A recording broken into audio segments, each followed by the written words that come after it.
Kingdom Come Deliverance II is one of my most anticipated RPGs of the year. Or at least it was until they moved the release date until February. Now it's one of the games I'm looking forward to most in 2025. Today, Warhorse Studios released an extended gameplay preview showcasing the world, quests, and combat systems in their ambitious open-world RPG. But as a relative newcomer to the franchise, I wanted to see how a longtime fan of Kingdom Come reacted to the game, so I sat down with fellow RPG YouTuber WolfheartFPS to chat about KCD 2. In this video, we're going to talk about what we're most excited for in KCD 2, our initial impressions of the game, and why this franchise is so unique in the RPG space. So without further ado, let's dive into our initial impressions of KCD 2.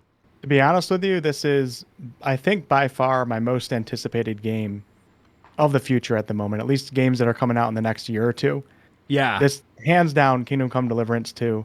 I thought the trailer looked great. You see several improvements in areas where it was a little bit weaker in KCD 1. Mm-hmm. Some are obvious, some are a little bit more subtle. Yeah. But I am extremely excited, and I can't wait, man. That trailer really put me over, so. Yeah, I mean, I still have not finished the first game, but the vibe that I got off of KCD1 is it's one of the most immersive RPGs I've ever played. Just like all the different systems in the game, like the fact that you gotta like eat, sleep, you know, how people interact with you is based on all these different things, like whether you've got blood on your clothes, whether you've got dirt on your face, like people react to you differently. All that stuff is incredible to me, and so I'm really looking forward to see how they kind of push the limits of the things that were really good about the first game into the sequel. Out of the things that you think have improved with the game, like what's the first thing that stood out from you in this trailer? The first thing were the visuals. It's not like an insanely huge upgrade, but it's a noticeable upgrade from the first game. And I think the first game still looked pretty good.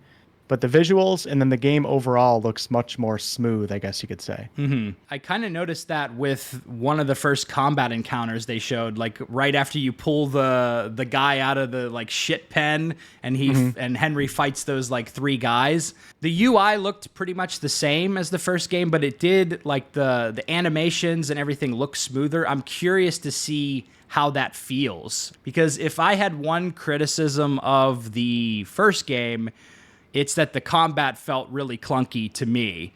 And that was one of the things that kind of had me put the game aside for a while, was like, I really don't like this combat. Like, I get what they're going for, but like, I just can't get into it and enjoy it. So I am curious to see, because they talked about like it's fluid, it's responsive, and those are not words that I would use to describe KCD1.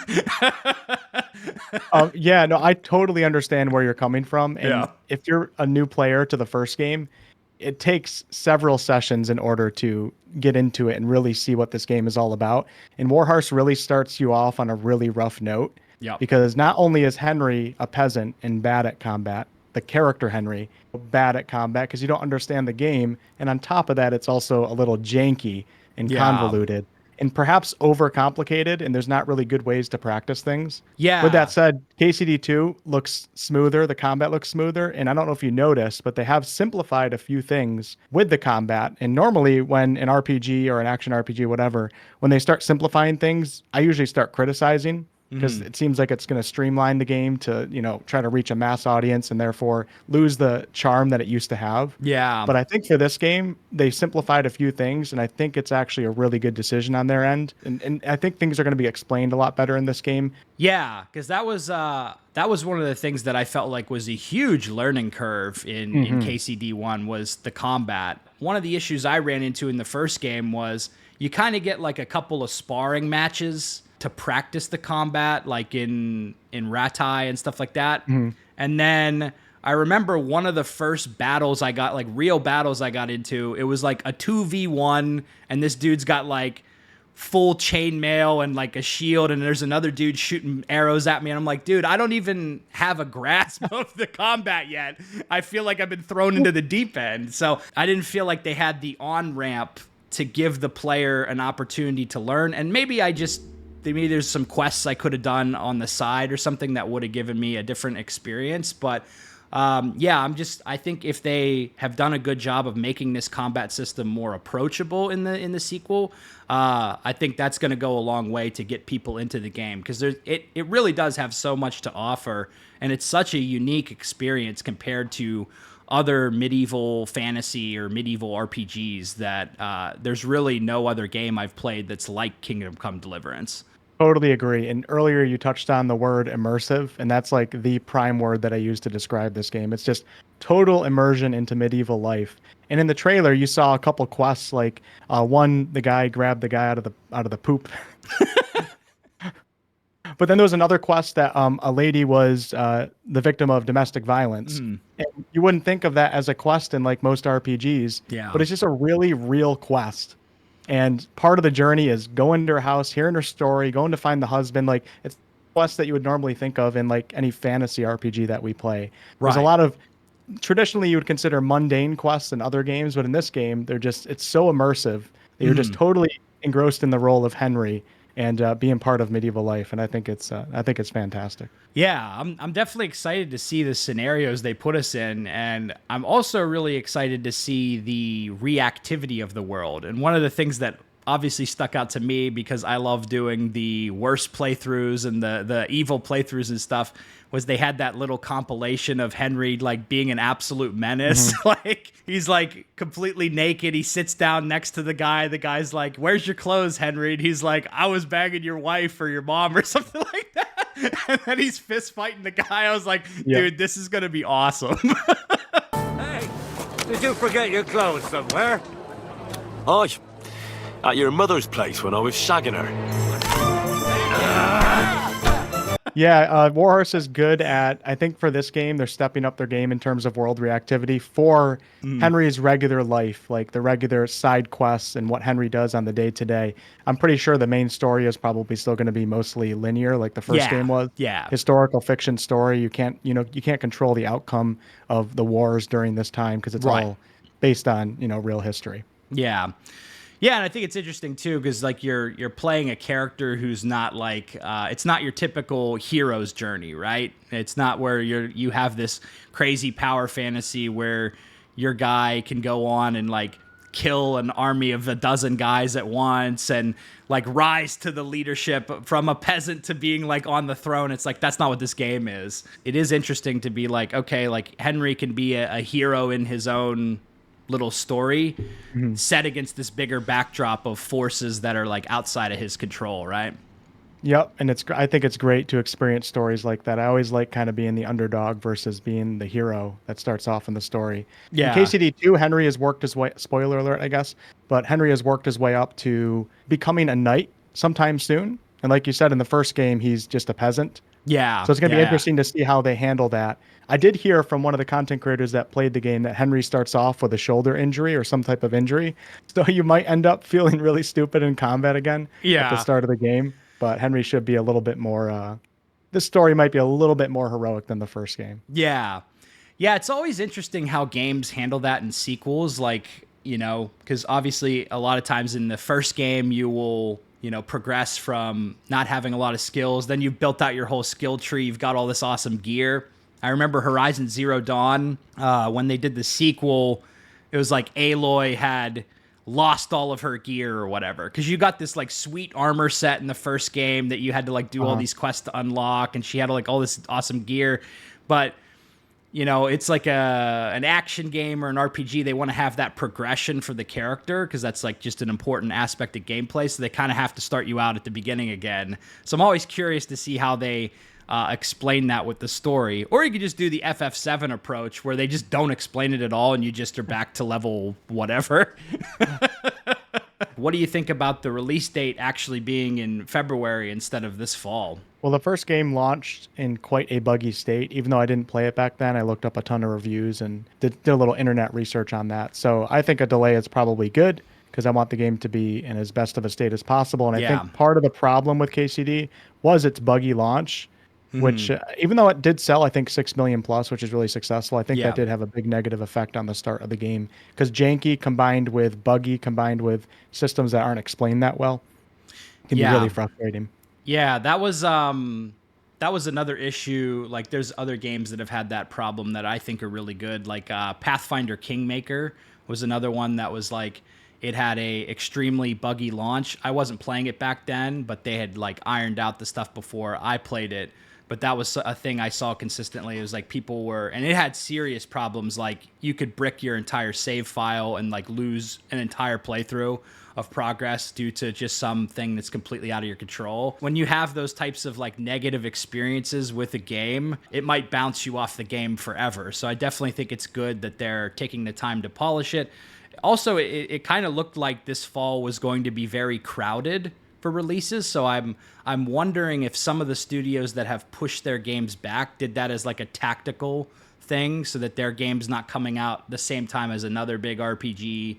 You know what's interesting is it's coming out a week before Avowed now. I know, And the reason why that's interesting to me is because they're both first-person medieval fantasy games. I mean, one's fantasy, one's medieval, but you don't get a lot of those games really, and they're both only a week apart. So it'll be interesting to see what Avowed does, I guess, or I don't know, maybe. I mean, KCD already knew that Avowed was coming out, so. Yeah, exactly.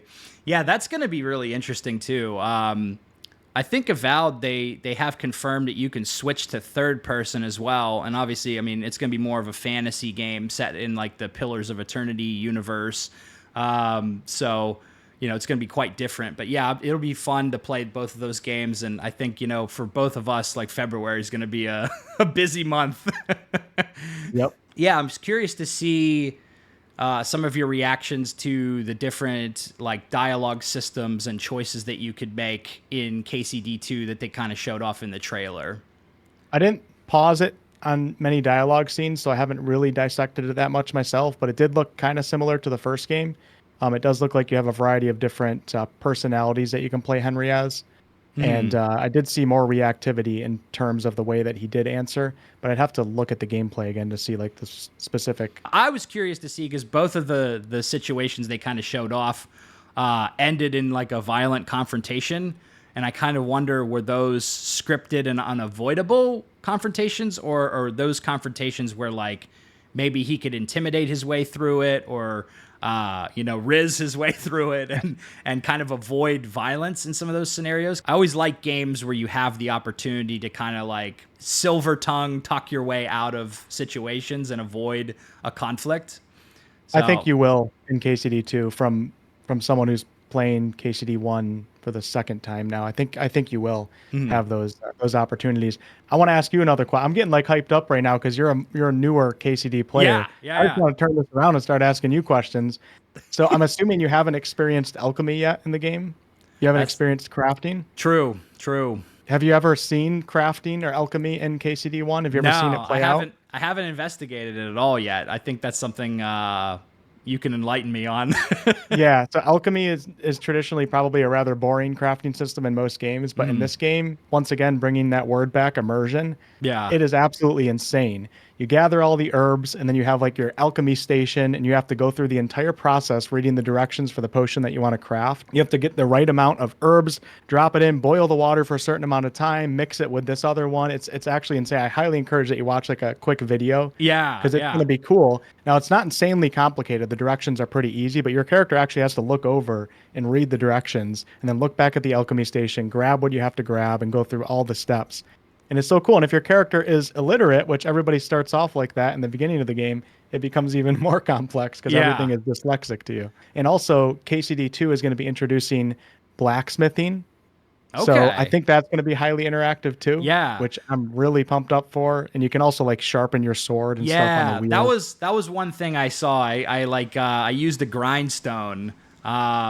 And it was interesting. It's like you change the angle of the blade and the speed of the stone and stuff like that. And it has different ways to give you feedback on whether you're doing it properly or not. Like if sparks are flying, that's good. If like the blade is smoking, like you're doing it wrong, and you could like break your blade. So that's the stuff I really love about Kingdom Come Deliverance, is just all of these little details, like the attention to detail they put into these systems. For sure.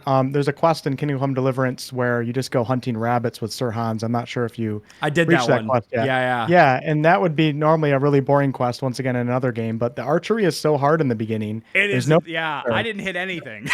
Yep, it becomes a really challenging quest. But once you get it down, it becomes highly rewarding, like you said. Yeah, that was one of the things I thought was really cool about the first game was, again, we talked about earlier how you're not just learning the systems as a player, you're playing as Henry, as this peasant who doesn't have any skills, and you have to develop those skills for the character in the game. So I do remember getting a quest early on where it was like, hey, if you want to learn how to read, go talk to this scribe in this village or whatever.